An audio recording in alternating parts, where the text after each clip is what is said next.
जे लोक उभे आहेत।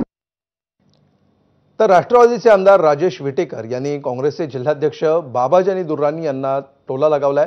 परभणीच्या पाथरी नगर परिषदेमध्ये एकाच व्यक्तीची 35 वर्ष सत्ता असल्यामुळे लोक कंटाळलेत असं विटेकरांनी म्हटलंय। तर आपण जिल्ह्यामध्ये चांगलं काम करत असल्यामुळे आपल्या विरोधात भाजप, शिवसेना आणि इतर सर्वजण निवडणुकीमध्ये लढवून आपल्याला अडवण्याचा प्रयत्न करत असल्याचा आरोप देखील राजेश विटेकर यांनी केलाय।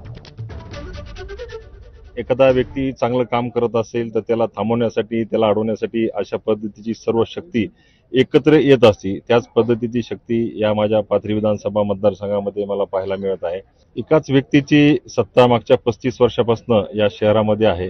निश्चित स्वरूपामध्ये फार मोठ्या प्रमाणामध्ये अँटी इन्कम्बन्सी त्यांच्या माध्यमातून तयार झालेली आहे। लोकांमध्ये प्रचंड नाराजीचा सूर त्या ठिकाणी आम्हाला पाहायला मिळत आहे। लोकांना इथं बदल घडवायचा आहे आणि त्या बदल घडवण्याच्या माध्यमातून लोक निश्चितच राष्ट्रवादी काँग्रेस पक्षाच्या सर्व उमेदवारांना त्या ठिकाणी स्वीकारणार आहेत।